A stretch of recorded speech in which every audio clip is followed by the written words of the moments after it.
Hello everyone, this is Karen. Welcome back everybody, this is Shane. Today we're looking at part 2 of our daily conversation and it's called renting a house. And the vocabulary words are hesitate. Hesitate. He hesitated and missed his chance to score a goal. Oh, bummer. Facility. Facility. My office has a lot of facilities for employees, including a gym. So nice. Yeah. Passport. Passport. You need only your passport to enter this country. Deposit. Deposit. I need to make a deposit at the bank. So we're still talking about renting a house, right? Last time we talked about, whether or not we find an agent to help us. Right. But when you actually go to a place, you're checking out different places. How do you make your decision? What are some of the things that you look for? Well, for me, I have cats. Oh, that's right. So an important thing is that they will accept. Yeah, they'll accept pets, right? So to me, that's a big one. Another one, a view, is quite important to me. Okay. I don't like to look at another building right across from me or to feel like I'm kind of stuck. I like a nice big view that's very open. So I guess for everyone, they care about different things. For me, I think the price was actually quite important too. I didn't want to pay too much, back then when I was renting. And for me, a view is not really that important as long as I am safe in that neighborhood and also the convenience. That's true. So location often is quite important, right? Location. Yeah, so a safe location and it's close to things like food and transportation. You're right. Of course, those things are important for me too. So yeah, I think everybody has some similar things and then everyone has their own taste as well. That's right. How do you guys make decisions? All right, let's learn more. Okay. Ryan visits another apartment. This time, it's in an older building. If you have any questions about this studio, don't hesitate to ask. You said the monthly rent is $18,000 plus a maintenance fee of $900 a month. Is that right? That's correct. That might be over my budget. I'd have to spend money on furniture, a washing machine. There's no need for a washer. There's a shared laundry facility. And I won't be able to cook. You'll find tons of cheap eats around here, and the night market's just 5 minutes away. Okay, thanks. I'll think about it and let you know.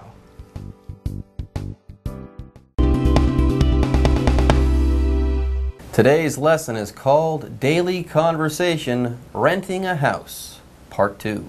Hi everyone, my name is Jeff. And I'm Mike. Yeah, so we're renting things this month. Yesterday, Ryan, our homeless friend, well, he's not homeless, but he's looking for a new place to move. He's looking for a new place to live.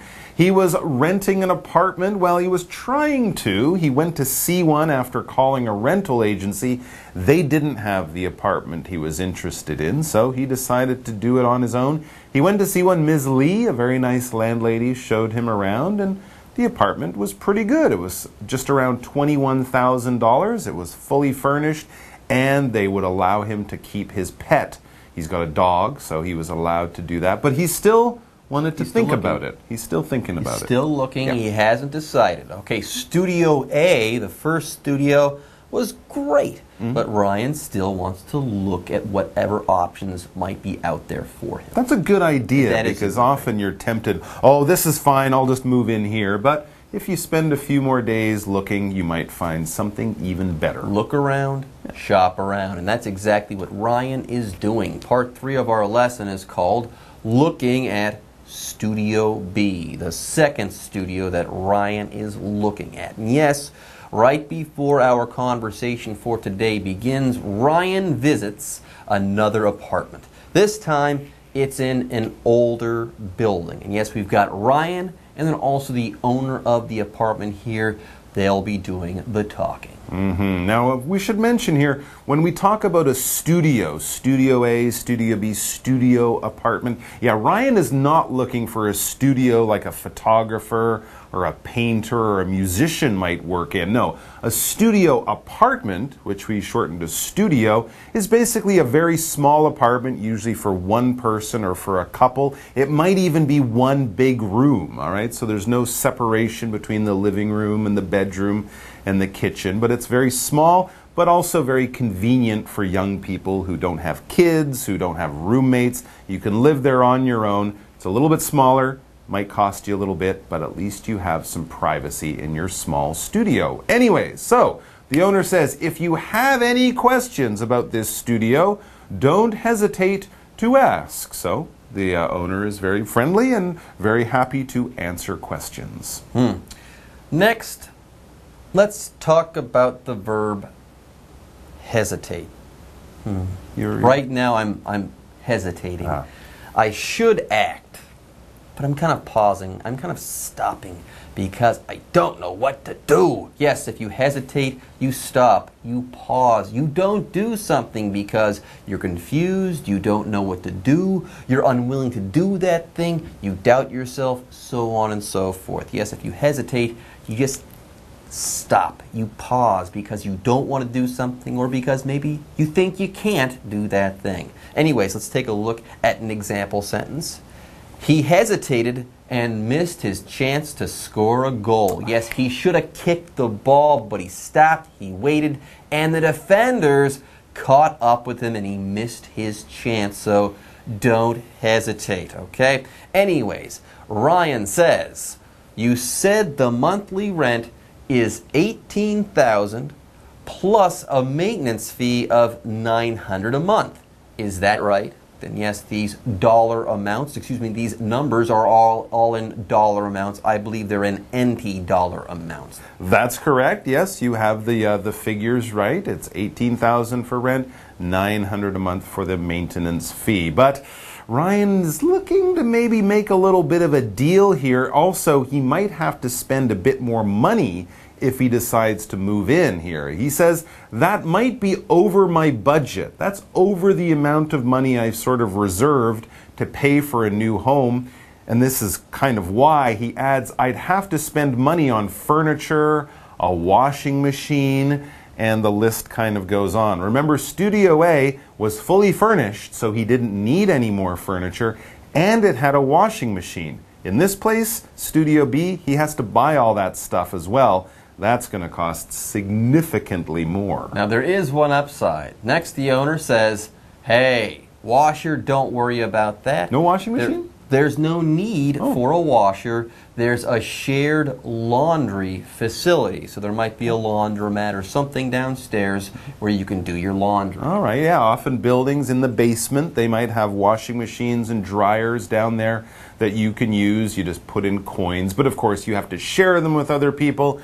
If you try to do your laundry on a Sunday evening, you might find a long line there and less convenient, but definitely will save you money. So this facility is very useful. A facility is basically a useful feature or service that some place offers. All right, hotels often have facilities like pools and gyms and pubs or restaurants, you know, places like that for the guests to go and use. You might pay a little bit more, but it is there for people to use. You don't have to go outside to find it. For example, my office has a lot of facilities for employees, including a gym, a yoga studio, sushi bar. Those are a sushi bar. I think like Google or something has. Great facility. They have facilities like that, don't they? Yeah, amazing. Gosh, I gotta work at Google. Yeah, I get a new job. Anyways, Ryan thinks, okay, washing facility, laundry facility, that's okay, but there's more. I won't be able to cook, he says, and I won't be able to cook, he says. Why?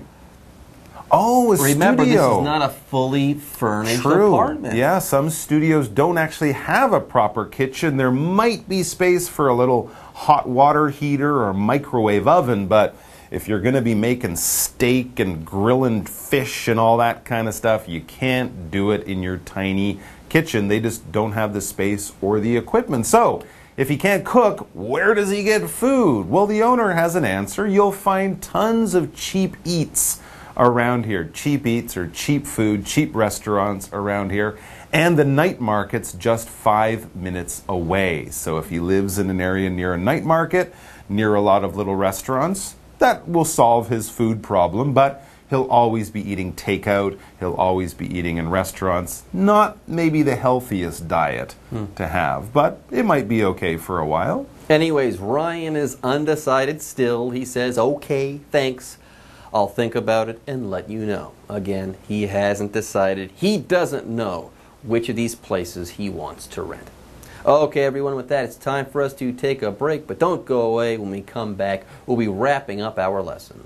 Hello， 大家好，我是 Hanny。在第一天的课文当中 ，Ryan 看了一间不错的套房，可以养宠物，那家具又很齐全，离捷运站也很近。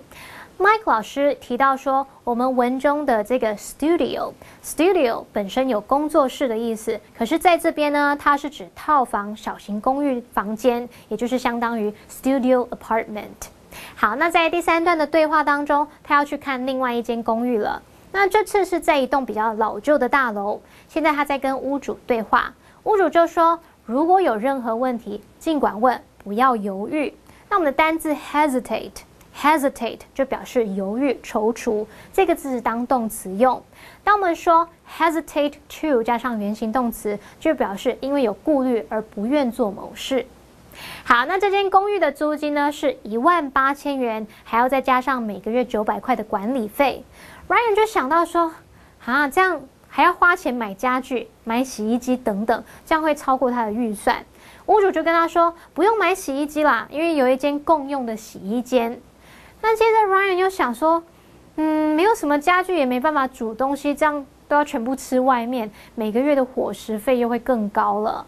屋主就告诉他，附近有很多便宜的食物，而且夜市很近，离那边只要5分钟。我猜18000再加管理费，再加伙食费，再加买一些家具 ，Ryan 他可能已经打消念头了。他就说，等他仔细考虑之后，会再告诉屋主。这边有个单字 facility， 它是指场所，通常是指有特定用途的场所。那这个字也可以用来表达设备、设施。好，文中的 laundry facility 就是指洗衣间。那 Jeff 老师刚刚还说到 laundromat， 它是拼作 laundromat， 这个字就表示自助洗衣店。好，另外文中还有用到 over one's budget， 就表示超出某人的预算。那至于 eat 吃东西那个 eat 再加上 s 表示食物，这是口语用法。当这个意思来解释时，我们固定会用复数型 eat。好，接回到课文中。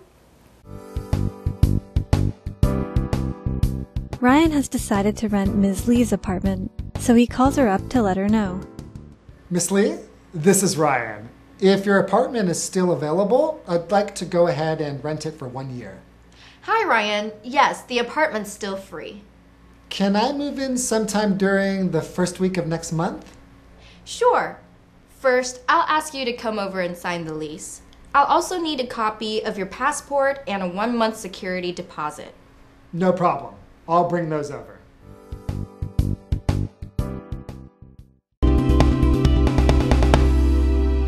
Okay, it's time for Ryan to make a decision. He's seen 2 places. The new fancy, fully furnished place at Studio A.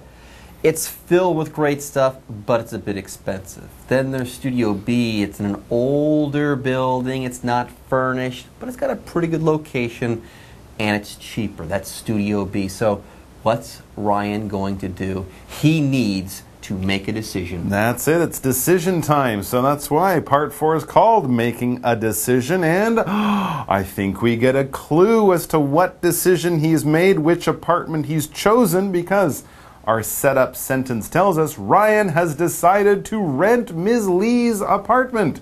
So he calls her up to let her know. This would be Studio A, the one that was furnished, had lots of nice stuff in it, was brand new looking. He could have his pet dog with him, but it cost a little bit more. So I guess he's decided that all of those conveniences are worth the extra money. So the phone rings, someone picks up, and Ryan begins by saying, Ms. Lee, this is Ryan. If your apartment is still available, I'd like to go ahead and rent it for 1 year. Yeah, he begins that by saying, I'm not sure, maybe someone has rented it already, but if not, if it's still there, I want it. And he's in luck. Yay. Ms. Lee says, hi, Ryan. Yes, the apartment's still free. You can rent it. And then Ryan says, great, I want to move in. Can I move in sometime during the first week of next month? And that's pretty typical. Generally, leases or agreements for renting begin and end on the first day of the month. So, for him to move in the middle of March or the end of April would be a little bit stranger than moving in on the 1st of June or something like that, the beginning of the month. So she says, sure. First, I'll ask you to come over and sign the lease. This is the legal rental document. All of the different rights and responsibilities and the prices will be listed out there, just so there's no argument in the future. She says, I'll also need a copy of your passport and a 1-month security deposit. So his passport, he's a foreigner, so if you're a local person, your ID, your government ID card, they would need that. And a security deposit, we'll talk about that after we discuss the word passport. There you go. This is an easy one, everyone. A passport, it's a noun. I believe in Chinese it's huzhao or something like that. A passport, very simply, is that little book that you need to travel internationally. It's an incredibly super important ID for traveling. If you want to leave the country and travel somewhere else, you have to have a passport. Yes, this passport is that booklet, that document that allows you to travel internationally from country to country. For example, you need only your passport to enter this country. You don't need a visa, but you do need your passport. Yeah, not so useful inside your home country or when you're there, but when you're going overseas, you have to. I think the Taiwan one is a little green, right? It's a little green book. That's your passport. And also, he had to bring a deposit, 1 month's deposit. Deposit, this noun, is an amount of money that you give someone sort of to keep safe or to reserve a place or in order to protect you from future problems. That's what the apartment deposit, the rental deposit will be. So basically, if you rent the apartment for 12 months, you give them 1 extra month when you move in. So you do have to generally prepare 2, sometimes even 3 months rent before you move in. So that's the deposit. But yes, when you're renting, you have to add in, an extra month or 2 before you're allowed to move in. That deposit, though, will be returned. For example, I need to make a deposit at the bank. Here, this deposit is just an amount of money I'm giving to the bank to keep safe. And again, they'll give it back to me when I want it.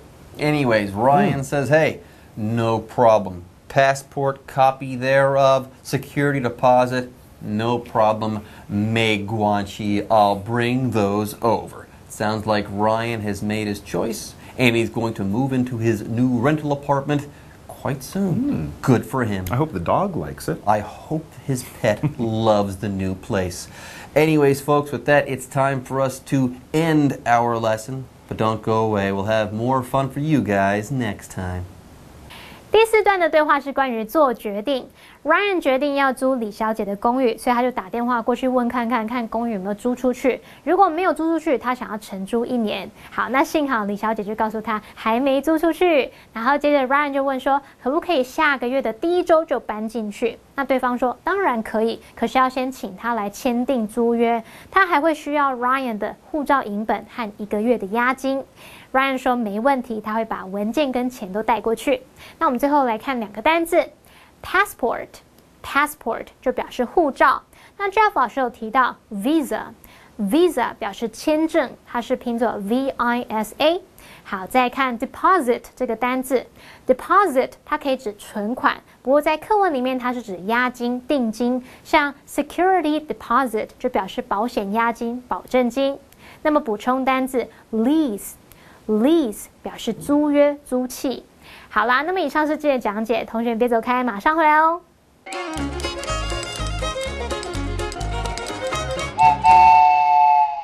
大家好，我是 Hanny， 欢迎收看我们的文法单元。今天要介绍的文法重点有2个，第一个是 tons of 加名词，第二个是 call up。好，我们先来学 tons of 加上名词。ton 原本是指吨，公吨的那个吨，那它可以引申用来表达很重的分量，那我们就可以用 a ton of 加名词，或者是 tons of 加名词来表达大量的某事物，很多的某事物。例如 We took tons of photos during our trip。我们在旅行期间拍了非常多的照片。好，那最后我们来学 call up。好 ，call 当动词，它有打电话的意思嘛？那什么是 call up？ 是打电话上去吗？是要打给神明、上帝、阿拉？不知道。好，其实 call up 也是指打电话啦。你可以单独用 call， 也可以用 call up 来表达。call up 跟 ring up 意思相同。举例来说 ，I'll call you up tomorrow， 就是说我明天会打电话给你。那另外 call up 也可以用来表达唤起，使什么回想起，像我们可以表达唤起某人的记忆这样。例如 Those marbles called up memories of my childhood。那些弹珠使我回想起童年的回忆。以前打弹珠就可以玩1-2个小时，都不需要手机。好啦，那么以上是这些重点整理，我们下次见喽，拜拜。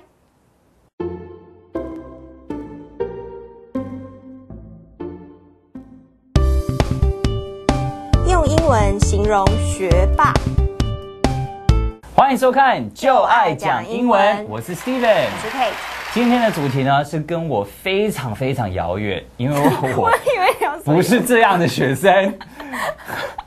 今天主题是学霸的英文怎么说？对，其实这个真的，我跟他没有什么缘分，但是还是要教你们，因为相信有很多这种很优秀的学生们。你可以称赞别人用。对。第一个呢是 Grade A student。Grade A student。对，优等生。在台湾吗？你们也是用 ABCD 吗？是这样吗？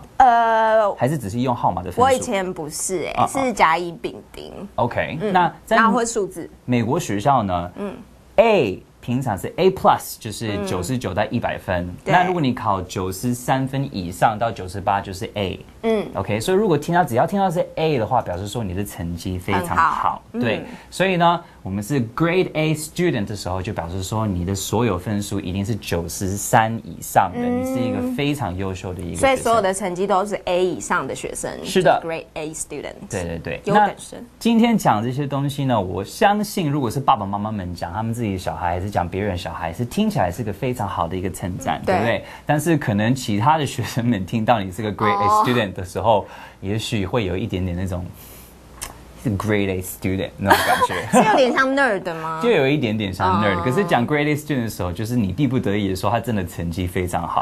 OK。好，接下来这个呢是 High Flyer，He is a High Flyer。High Flyer。就感觉很像是这个小孩是飞得很高，聪明到就呜，打的其他小孩还在这里，就是慢慢像我在下面这里，那这个小孩 high flyer 就是飞过去。哦，那不能说大人是 high flyer。因为平常我们大人都已经差不多都这样子。什么啊？没有，因为平常是会去形容小孩子，为什么？因为大人他已经是聪明的时候，他就是聪明了，他不需要再起飞那种感觉，他其实已经差不多这样子了，就已经在天空了。但小朋友在学习的时候，他比较像是轰那种感觉。所以前两个都是只能说小朋友。Grade A student 已经是小朋友，High Flyer 我比较常听到是跟小朋友，但是如果你说这个人真的是一个还蛮成功的人，也不会很意外。如果你形容一个成人是一个 high flyer，他要的东西，比尔盖茨是 high flyer 可以，你是 high flyer， 就是他就是一个我要什么东西都一定是要超过别人的，对，也可以成功人士。下一个呢就没有分是老的还是年轻的，就是 fast learner，fast learner 就是一个学习很快的人，学东西很快的人。你是一个学东西很快的人吗？ Are you a fast learner？ 要看学什么。不一定。I'm a fast learner, but I'm also a fast forgetter. 这样算吗？没有这个说法，但是我真的是一个学习应该是算蛮快的人，但是我一转头我就忘记我刚刚做了什么事情。那这样还是等于0啊？还是等于0啊。但是在那个当下，人就觉得哇，好聪明哦。OK， 你就是要说你很聪明的意思嘛，就不是 fast learner， 是聪明。第4呢，就是一定是小朋友啦，这个是 whiz kid。whiz kid。whiz 是什么意思呢？当一个东西飞过去很快的时候，会有个轰那种感觉，然后衣服、这头发然后只是像是飘过去。Whiz 这个就是一个声音，那种感觉。是一个声音。对 ，Whiz kid 就是这个小朋友真的动得很快，他脑袋很快，他是个天才。Whiz kid 天才，Genius 也可以吗？也可以啊，也可以啊。可是 Whiz kid 听起来比较流行一点点。对 ，Whiz kid。那今天呢，我们学到是一些学霸怎么讲，用英文去讲。那我们就可以用这些英文来称赞一下你身边很聪明的人。那我们进入 Live Action 吧。You can remember all the Japanese words we just learned a few minutes ago? What a whiz kid! I think I'm a fast learner. No wonder you're a grade A student. I envy you. If I want to be a real high flyer in the future, I still need to make an all-out effort. 第一 ，Grade A student。第二 ，High flyer。第三 ，Fast learner。第四 ，Whiz kid。